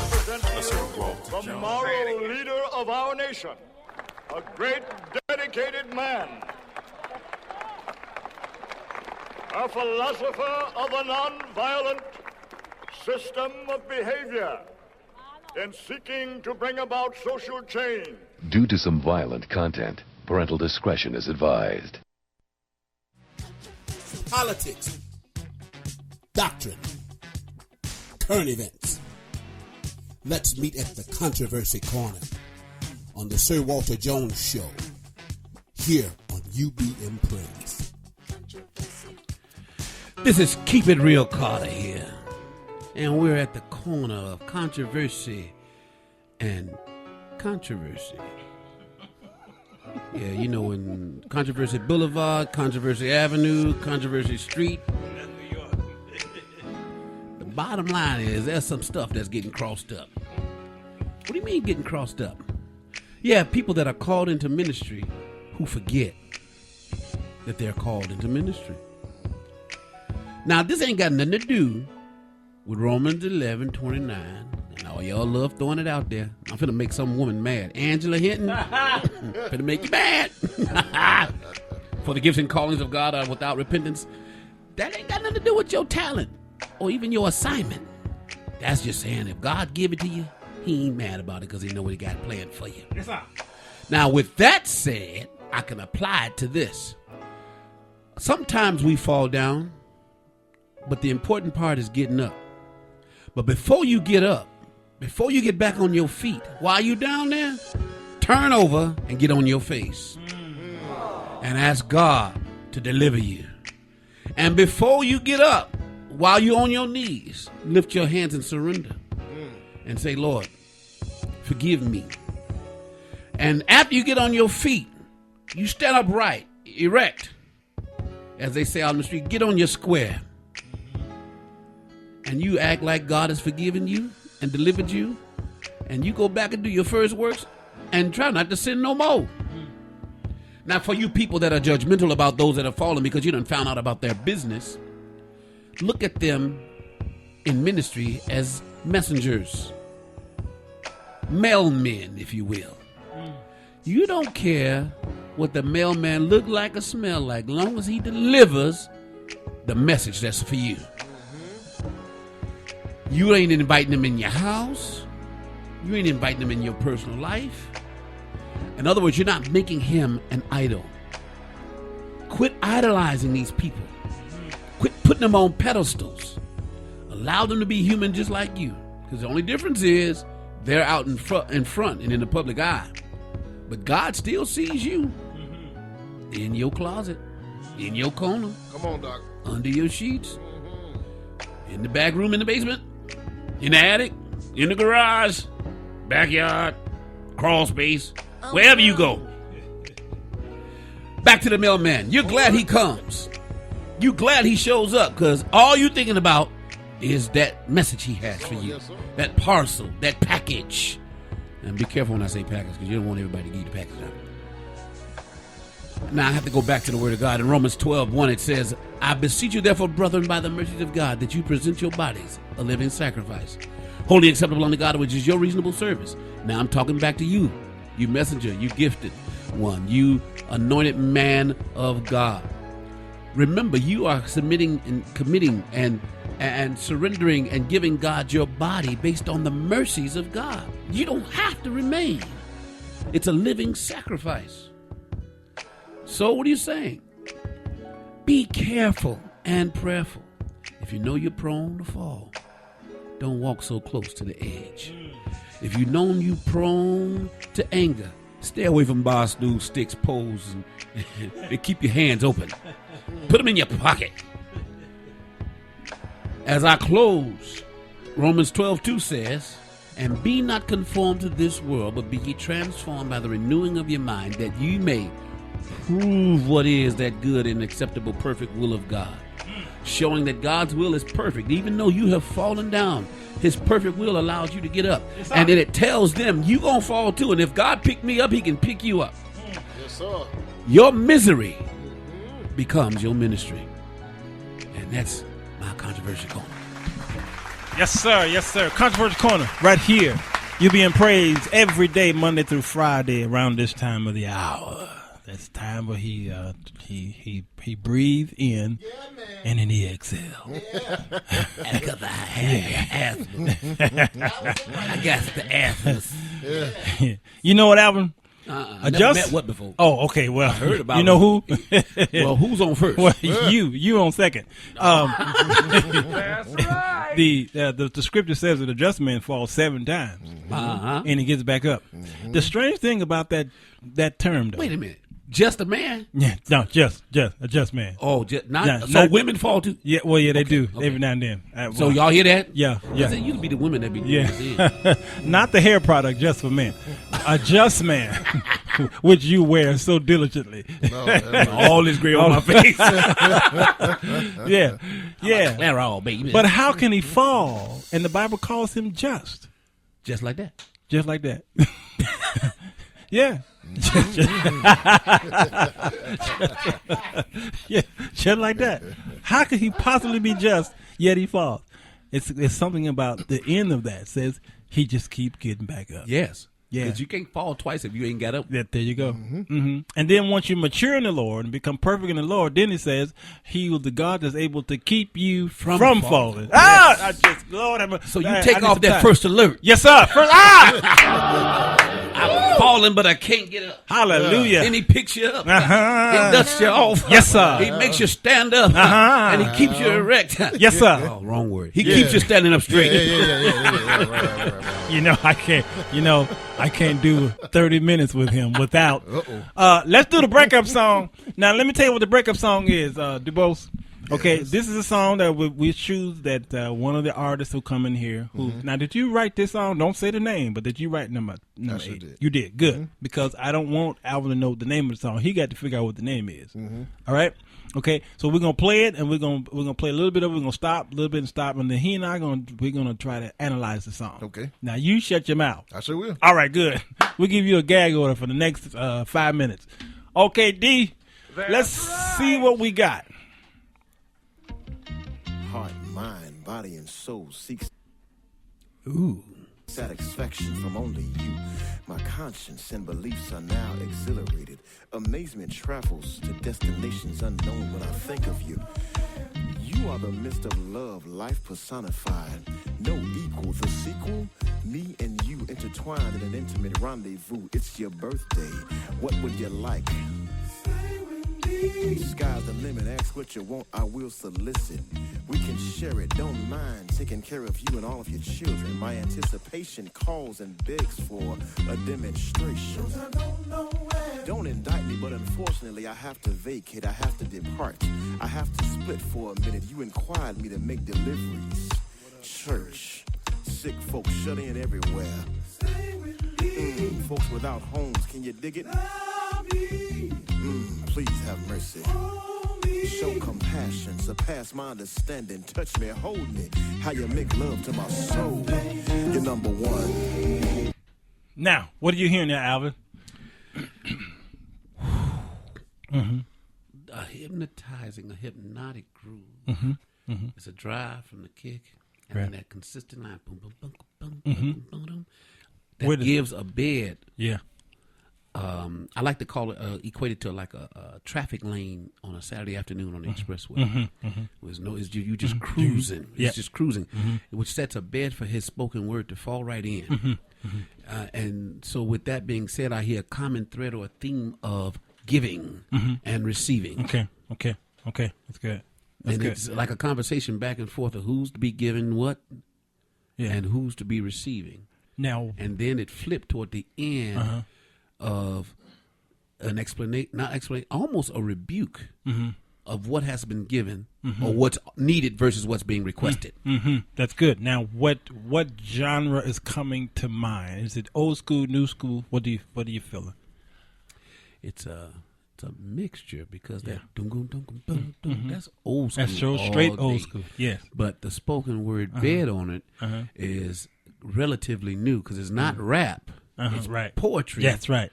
So it's really old school revived. Yeah. Okay. That's good. Because in the back in the days, the jazz pubs, they would do that all the time. They sure did. But they do it over a bed of jazz more so than a bed of R&B like that. Yeah. What's his name? Howdy, ho. Oh yeah. Cab Calloway. He did a lot of that. Oh yeah. That was his style. He was a storyteller. Yes, that's right. Minnie the Moocher. That's it. Okay. A real low down. Go ahead, roll. First in Christmas. Before I go anywhere.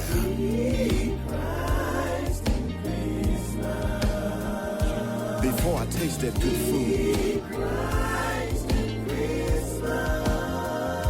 Cause where would I be if you had not been born?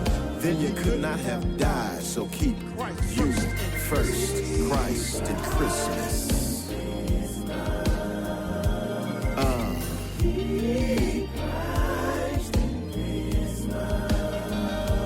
Number one.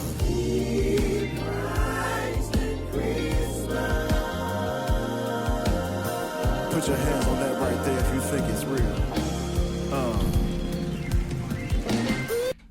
What's going on here? Now you have a chorus. It drives the theme of the song. It's the main idea. It's the topic sentence. Yeah. It's what I'm talking about. It's the summary. Keep Christ in Christmas. And it's being I love how it cadences up. Yeah. Keep Christ in Christmas, keep Christ in Christmas, and then it goes from 3 parts to 4 parts, and then it inverts, and then you sustain it at the end. It's a great chorus, and, and it's easy to get lost into. Absolutely. That's how a song gets its message across. Yeah. And what I love about the production is, ain't a whole lot of hits and accents to distract me. No. It allows me to listen to the words and enjoy the music. Yeah.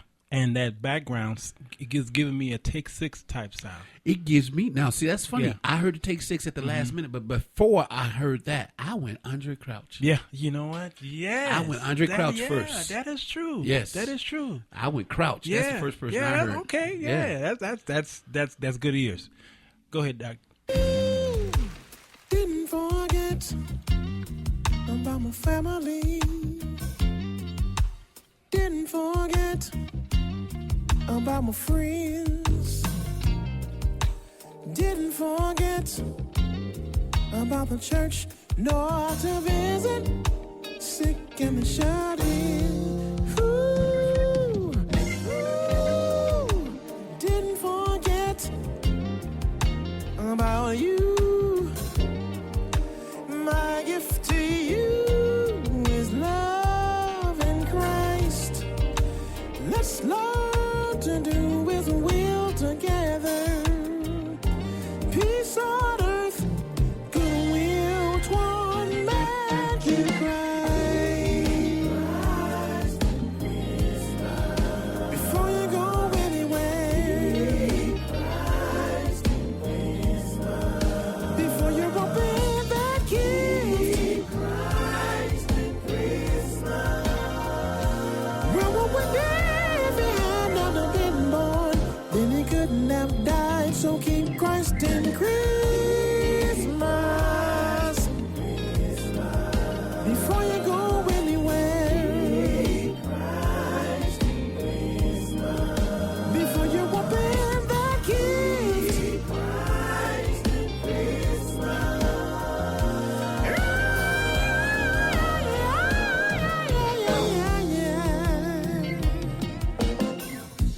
forget about who didn't give you nothing last year.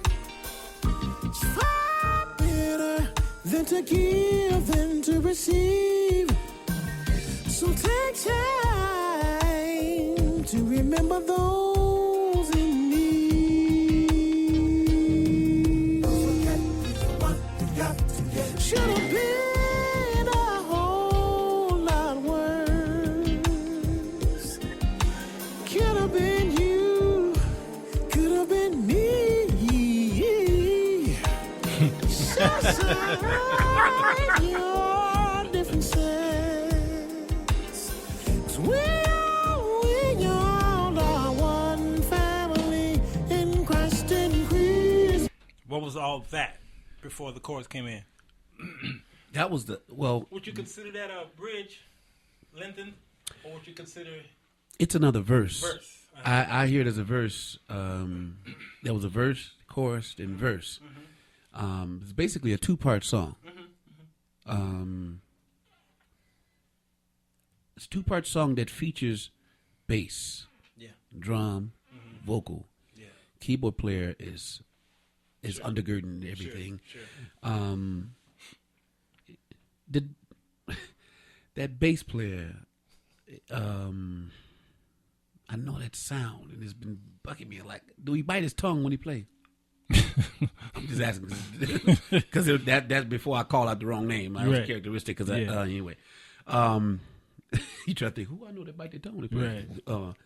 Anyway, you got the bass, the chorus. I mean the bass, the verse, the chorus, verse, back to chorus. Right. I don't know what's coming up next, but I have yet to hear a bridge. Right. I have yet to hear anything other than those 2 dynamics of the song. Which now, it makes me want to play it as a listener. Yep. It makes me want to hear it because it moves me. It forces my body to move. I mean, which is what good music should do. But then, as a musician, it makes me want to play it. Yes. It makes me want to grab my keyboard and groove right with y'all. Which now you're gonna hit that play button and I want to see if you could play just a little portion of the chorus. Okay, go ahead, hit it, Doc. You putting me on the spot. Mine ain't that good. I love that turnaround now.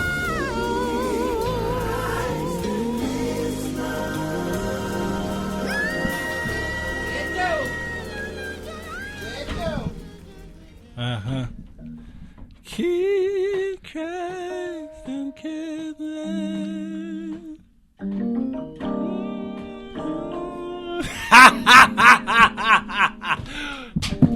Now that's true musicianship. That's true musicianship, y'all. There was no keyboarding while that song was playing, and he picked it up. That's it. That's it. That's it. I taught you well, boy. Yes, you did. And I'm so grateful for it. Now, what key is that? What key is that? E flat. E flat. E flat. Okay. Yeah, saxophone player's key. Yeah. Now, what was you listening to in order? Now, every musician, not every musician, but how you? We're gonna do a show on how to pick up songs. Okay. But what was you paying attention to the lead, or was you paying attention to the bass guitar for you to know what chord to play? I built off the bass. Okay. I built off the bass. Most cats do. I built off the bass, at least there, the bass and the background vocals. Yeah, if I can match those, I'm good. That's good. That's good. Hey, man, we do first of all, how did we do? Did we dissect your song? Did your we time break to it talk. up? Yeah, your time. You can talk now, man. We did all right. He was over there holding it in. He was holding it in. I was holding it. But you don't have to ever hold it in here. No. Unless it's flatulence. Yeah, hold that. Yeah, hold your meal on that one. We want you delivered, but say that for the altar call. Yeah. So we did okay. Y'all did great. All right. Wow. All right. Now, yeah. I love the breakup song. We like to tear it up. Puts me on the spot every week. Yep, every week, man, and he nails it every time. Beautiful. I can't wait. We get a hard one in here, so he. It's coming. It's coming though. We do what's called a hymn of the night every night. Okay. We have our guests to sing the hymn. Oh Lord. Okay. And I know you can sing. I know you can sing. So don't. If you say you can't sing, you going straight to hell for lying. So Alvin. Yes, sir. What's the hymn? What matter of fact? No, what do you picks got? the hymn. I picked the hymn. Yeah. What's your favorite hymn? Wow. Something that he know how to play. You can play it. Give me I need. That's where you were. Is that where you were? The Where you at? C sharp. Okay. I need thee every hour. I need thee. Yes, sir. Oh, I'm blessed. Me now, my Savior,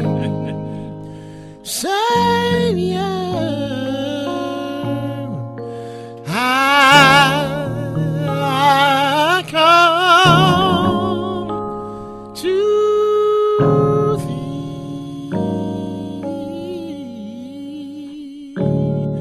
I need thee. Oh, I need thee.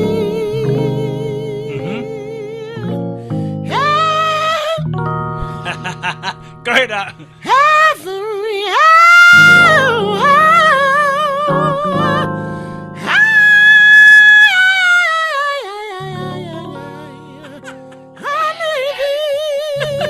Look at the Yes, sir. Yes, sir. Yes, sir.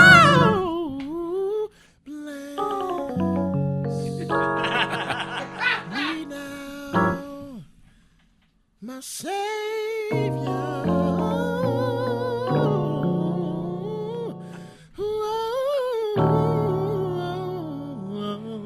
Hey, don't do me like that. I ain't your brothers. I can't keep up like that.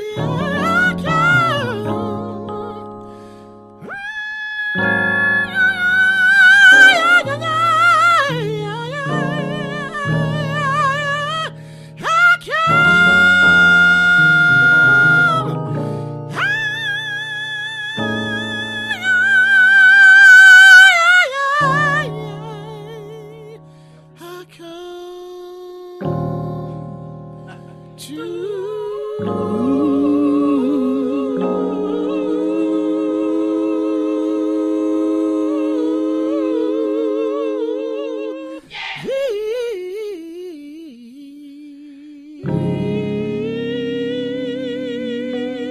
That's that note.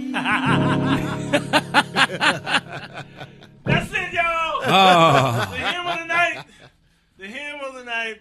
Sung by him. Sung by him. Fred Dubose in the room and Alvin Carter. Praise the Lord. Thanks for having me, y'all. Glory, Thanks hallelujah, for hallelujah. having me, y'all. God bless your hearts. God bless you. In all your parts. Y'all, I thank you. I thank you, man. You know, we do this every night, and I don't know, it gets gooder and gooder. Gooder and gooder. Some night is worse and worse. Wusser and wusser. Yeah. So thank you guys for tuning in and chiming in. Facebook, I appreciate you guys, and thank you for preaching your messages out there.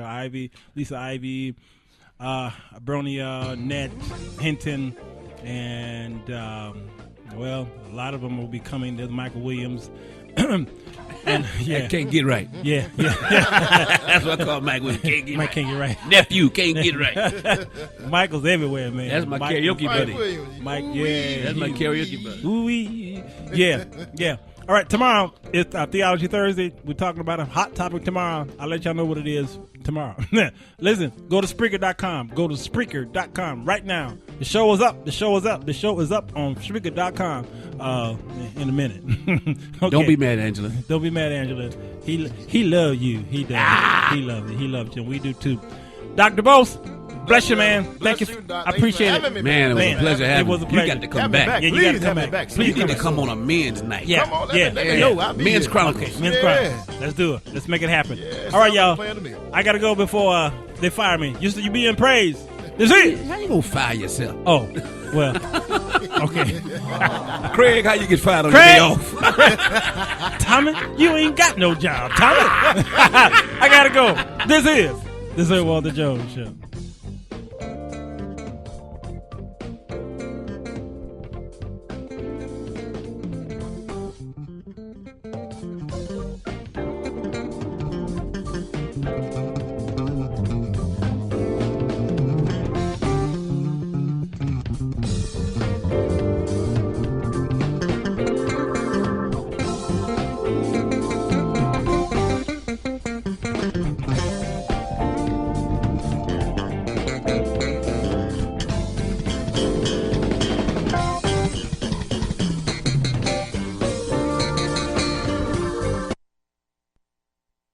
If you can't find any work, I'll put in a good word for you at my job, man. You ain't got no job, man! You've been listening to the Sir Walter Jones Radio Show, where he provides you with a biblical perspective for your everyday life. Stay connected to Sir Walter Jones by visiting him online at www.sirwalterjones.com or on Facebook at www.facebook.com/The Sir Walter Jones Show. Stay tuned until next time with the Sir Walter Jones Show with Sir Walter Jones.